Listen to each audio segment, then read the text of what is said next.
alors que fii boo xoolee ñaari entité yooyu en principe bu Sénat nangoo rek DG direction des élections war na nangu. parce que Sénat c'est le superviseur des élections. La direction des élections organisation bi rek lañ yor. des élections mais le superviseur ku gën a am solo. c'est la Sénat parce que ils sont censés être ñoo xam ne faruñu fenn. c'est des personnes neutres yoo xam ne moo tax ñu teg leen fa. donc ñooñu bu ñu accepter courrier boobu je crois que direction des élections par une certaine volonté s'ils sont animés par une volonté d'apaisement et de kii comment on appelle ça encore là bëgg jàmm ci réew mi waroon nañ nangu courrier bi ba ñu dem même buñ ko nangoo ñu bàyyi ba ñu xool. bu ñu demee jusqu'au bout ba justice parce que dem encore une fois lii affaire yoon la. waaw je crois que ñoom au niveau des directions des élections lu ñu def yëpp ci code électoral bi lañ koy sukkandiku. léegi mais ñoom nag ils n'ont pas le droit aussi di def loo xam ne buñ ko gis ci code électoral bi te ñu xam ne que y a une jurisprudence maanaam lu niroo xaw mos na am Sénégal. mos na am ci élection war na mos ne kon nañu bàyyi noonu léegi bu ñu demee ba fu ma xam ne doonee benn ñoom ñooy trancher le débat. mais waruñu ko trancher ñoom en leur sein foofu seen direction. et man moo tax ma ne bon je trouve anachronique quand même que Sénat bi accepté courrier wu Yewwi Askan Wi et que direction des élections bañ ko. continuel Georges Nesta Diop ci silence su Khalifa Sall alors que kii ñuy wax bokk na ci ki nga xamante ni mën nañ ni ci kilifa yu mu tànn la ñu taxawal ci taxaw Sénégal. waaw man ba léegi man c'est pas pour may blanchir Khalifa wala ma koy naan moo ko def ñëpp xam nañ ne que Khalifa moom la ñu dénkoon confection wu liste yi. loolu moom leer na. léegi est-ce que même man mënuma comprendre que Khalifa Sall mën a manœuvrer wala mu def loo xam ne moo ko tey ba pour chercher juste pour que mu am problème ba ñu invalider li si Yewwi Askan Wi. parce que Khalifa Yewwi Askan Wi gagné élection législative yi loolu ndamam lay doon. mais c'est intérim la parce que Yewwi Askan Wi bu tey yàlla defoon Yewwi Askan Wi gagné élection législative yi. def fële assemblée nationale nekk fa majoritaire. kon Khalifa Sall lu muy ñaan dina am rapidement parce que nañ ko comment on appelle encore là. mais le problème en question c'est la liste de Dakar. oui moom la qui est mise en cause et on. oui mais jusque là. il y aurait des dissensions entre voilà. foofu laay ñëw rek dam la ne tey fu ñu nekk nii. intérêt wu Khalifa Sall mooy que Yewwi Askan Wi gagné élection législative yi majoritaire fële assemblée nationale ba am fa imposer fa lu ñuy wax cohabitation. loolu bu amee kon xam nga li ko yoon di toppee nii yëpp bu ñu di laam-laamee ndax du nekk président nekk candidat voilà kon xam nga loolu day yomb. day yomb parce que ay nitam ñoo fay majoritaire ñoo fay nekk donc amul benn intérêt pour def yoo xam ne dina gàllankoor listu Dakar. te xam nga liste Dakar c'est pas seul parce que résultat yi génnee si Dakar dañuy am benn importance résultat au niveau national. Bien sûr. parce que bu ñuy compter au niveau national nekk si liste nationale bi. bu ñuy compter seen voix yi bu ñu leen di defal la proportionnelle par exemple. mais voix yoo xam ne dañ ci voté Dakar dañ si bokk. dëgg la. te bu fekkee nag liste Dakar dañ koy gàllankoor ba mënatul bokk si élection yi ba tax que le 31 juillet prochain ñoo xam ne ñoo militants yu nekk Dakar si Yewwi Askan Wi bañ a dem voté ji par exemple mais kan la ñuy gën a pénaliser seen bopp la ñuy pénaliser parce que seen résultats yi ñu waroon am au niveau national dootul mën a am. donc loolu je pense que Khalifa quelles que soient ses relations avec les uns et les autres quel que soit problème bu mu ànd ak un Barthélemy ou je ne sais qui. warul mun a tere muy def ay manœuvres yoo xam ne nag indil problème indil ko ñoo xam ne ñoo fondé espoir Yewwi Askan Wi te ñoo ko mën a dimbale. ëllëg pour ñu mën ko amnistier. loolu foo loo tax nag ma ne bon je ne veux pas l'accabler maintenant sur la confection des listes là également il y a à boire et à manger xam nga am na déer yoo xam ne gis nga leen keroog bu ñu génnee di comment on appelle ça encore di déconner naan non ñu ku nekk si ñoom boo jëlee parole rek ngay wax loolu ne Khalifa Sall ne moo ko def parce que moo jël ay copains ak ay copains loolu mais loolu man dama jàpp ne warul loolu ce n'est pas sérieux de un parce que il est clair que waxoon nañ que ne noo jox mandat Khalifa Sall defal ñu ay liste comme yow tu n'es pas candidat. Donc tu es un peu en retrait par rapport aux ambitions des uns et des autres. Donc kooku bu defee ay liste et avant cette étape-là ku nekk si ñoom defoon nga ay propositions. pour ne man par exemple dans Yewwi Askan c'est à peu près 24 ou 26 entité bu nekk sa leader nee na man de su ma sañoon suma candidat yaa ngi nii pour liste nationale bi suma candidat yaa ngi nii pour tel département wóor naa suma bopp loolu nag la Khalifa boole lépp xool def peut-être son rééquilibrage. Il fait son rééquilibrage. Maintenant rééquilibrage boobu mooy par exemple moo indi peut-être la frustration des uns et des autres mais man je ne vois pas aujourd'hui je prends juste un exemple. Man je crois que. nga daanelee foofu. je crois que ku mel ni Moustapha Guirassy. bokk si gars yi club des frustrés boobu. tey bu ñu waxoon Khalifa Sall je te propose ma jiite département Kédougou. man yaakaaruma ne Khalifa dina ko dindi ne ko non dañuy tegaat fa Massamba. parce que ñëpp xam nañ si coalition Yewwi Askan Wi. amul ku si gën a représentatif Moustapha Guirassy ak Kédougou bu mën a gagné foofu. donc bu fekkee ne nag. Moustapha Guirassy est-ce que bëgguñu woon place bu baax ci national foofu laay ñëw bu fekkee nag Moustapha Guirassy mooy jël boppam ne man national laa bëgg placer peut-être un de ses pions au niveau de Kédougou dem nag di compétir bëgg a compétir au niveau de la liste nationale espérant que moom na am position bu baax à l'arrivée il se trouve à la 28e ou 29e position loolu nag il n'a qu'à s'en prendre à lui-même.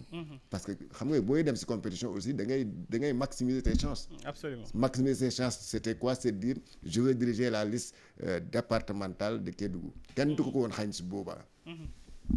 Donc je crois que aussi yeneen leaders yi ils ont des parts de responsabilité dans la confection des listes parce que ku nekk xam nga fi nga amee doole. yow boo bàyyi la départementale dem national mënul nekk.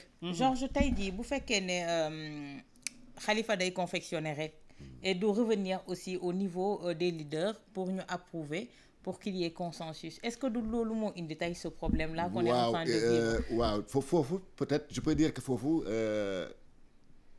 il nous parle de délai il avait largement le temps de le faire. ay version yu wute la de parce que ay version yu wute la xam nga lu tax ma ne la sax man affaire retour boobu c'est vrai que c'était la logique maanaam man bu mu la santee liggéey bu ma ko defee ba pare war naa ñëwaat si yow ne la lii de laa la defal neex na la nga ne neex na ma ñu dem neexu la ñu ne lan la ñu war a changer mais il s'est trouvé que dafa am une nouvelle donne boo xam ne dafa duggoon si biir mooy par exemple alliance su Yewwi Askan Wi ak wàllu askan wi. wàllu Sénégal bu xam ne PDS moo ko jiite. donc donne boobu mu ñëwee à la dernière minute ça a changé beaucoup de choses parce que boo gisee sax au niveau de la liste départementale bu Dakar responsable bu PDS bu Dakar Joseph Sarr bi nekk si liste bi kooku xam naa dañ koy yokk à la dernière minute donc loolu bokk na lu xaw a bouleverser les plans est-ce que boobu nag Khalifa est-ce que bon xam naa ne je présume que Khalifa était au courant que dafa am ay négociations entre wàllu Sénégal ak Yewwi Askan Wi maintenant est-ce que tous les autres leaders xamoon nañ ko non je dis que non parce que am na leaders yu bëri bu ñu def seen conférence de presse keroog. dañu ne ñun ñëpp si presse bi wala si presse la ñu déggee ne Yewwi Askan Wi ak wàllu Sénégal dañoo bëgg a def benn alliance pour dem. mais kay ma wax la nag gis nga loolu waruñu ko bañ Georges parce que bi ñuy créer Yewwi Askan Wi da ngeen ko mës a dégg fenn mu fuité. lan ci bi ñuy créer Yewwi Askan Wi. xam nga fuitéwul benn yoon. yëguñu fuñ ko biiree yëguñu fu ñu jaftee yëguñu dara wasin la ñu gis. ñi ngi doon waxtaan daal lañu yëgoon. waa doom juddu lañ ci gis. kon ñoom xam nañu ni mbir yi di doxee cercle restreint lañ koy liggéeyee naam bu fekkee ne à la dernière minute itam la wallu ñëw comme je dis rek waru woon yàq dara ci li nga xamante ne ñoom ñu ngi ko doon liggéeyee. parce que Yewwi Askan Wi. ba ñuy liggéey boobu ba léegi bi ñu jógee ci li nga xamante ne moom moo di. est-ce que finalement kon wàllu du doon problème mu Yewwi Askan bi. non man je ne pense pas xam nga kañ la doon problème bu fekkoon ne liste yi nga xamante ne wàllu moo ko diriger au niveau des départements. moom moo am problème. bu boobaa ñu ne wàllu mooy problème bi. mais bu fekkee ne au niveau de Dakar nga xamante ne Yewwi mooy jiite département bi. man je ne pense pas que waroon na am problème parce que bu Pastef nangoo renoncer. yoreen ñetti poste bàyyi benn. pour ñu jox ko waa Wallu ñoom Khalifa tamit yoroon ñett waroon bàyyi benn waa PUR yoroon ñaar war a bàyyi kon foofu problème waru fa woon am ça devait être quelque chose de très simple et fluide à faire mais pour des problèmes de positionnement pour des problèmes de personnes je pense pas que na mérité woon la comme li may wax rek ils avaient largement le temps bi ñu génnee ci locales yi ñoom xamoon nañu li leen di xaar la date des élections législatives a été annoncée xamoon nañu li leen di xaar te duñu ay novice duñu ay cuune waroon nañu commencer comme li ma waxoon doon def des esquisses de liste ba nga xamante ne frustration di ci am xam nga man lan laa mënul nangu ñi nga xamante ne tey par exemple Georges ñoom ñoo mujjee ñëw waxuma sax wallu avant wallu ñi mujjee ñëw ñu gis leen ci kii bi nu mu tudda ci liste nationale bi à des positions très confortables loolu lan moo ko waral mais loolu dafay légitimer ñi nga xamante ni ñu mel ni Moustapha Guirassy seen frustration non man Moustapha Guirassy mën na am circonstance Cheikh Bamba Dièye non man Moustapha Guirassy laa wax parce que am na si ñoo xamante ne ci local bi déggoo leen gisoo leen dañoo meroon dañoo gedd ndax tànnuñu leen woon ci seen ay gox xam nga Pamata bu mu dugal mais dama ne Moustapha Guirassy dafa jàppale Moustapha Guirassy le jeune de Taxawu Sénégal mën na am circonstance atténuante xam nga lu tax parce que local yi liñ ko def rejeté listam tey su doon may moom dama leen di woon sama doole mooy li Georges wax dem ci département ba sampaat fa ndax man gëm naa ne si local yi suñu validé woon listam moom mooy gagné localité lu tax delluwaatul foofu lu tax ñoom ñëpp parce que man liste nationale ni ma ko jàppee moo di ne ñi amul base politique ñi amul base politique lañ fay teg mais itam am na benn grief boo xamante ne mënul ñàkk ñoo xamante ne bi ñuy ñëwee ci coalition beeg léegi yàggul local bi ànduñu woon ak ñoom ñëw ci législative yi ñu dugal leen ci liste nationale bi à des positions confortables yàqal leen loolu nag man mënuma ko comprendre te mënuma ko nangu. wuyul Georges Nesta. ñan ñoo mujjee ñëw. ñoom Maïmouna Bousso ñoo mujjee ñëw. fan si Yewwi Askan Wi si Yewwi Askan Wi local yi demuñu woon ak ñoom. waaw te moom ni mu ci amee am na ci ñeneen ak ñeneen. ñoo xamante ne ñi ngi may xamal que ni Déthié Fall dafa bëggoon déposer ñetti correspondance fële ca DGE direction des élections 2 lettres de retrait et une requête contre la liste de Benno Bokk Yaakaar mais beneen bi correspondance bu ñu yóbbu Sénat moom du lettre de retrait yi mais benn kii la rek benn requête bu ñu def contre Benno Bokk Yaakaar la Georges Nesta. D'accord oui mais bu fekkee ne du demande de retrait bi. demande de retrait yi demul Sénat moom li ñu yóbbu Sénat rek mooy kii bi requête bu ñu def contre Benno Bokk Yaakaar ak surplus yi nga xamante ne gis nañ ko ci seen parrainage bi. waaw léegi daal man li ma jàpp léegi comme fu mu nekk combat yi bëri na ku nekk yaa ngi xëcc di jëmale si traite jëmale sa kanam. Yewwi Askan Wi mu ngi nekk si ay problème am Benno mu ngi problème am bon.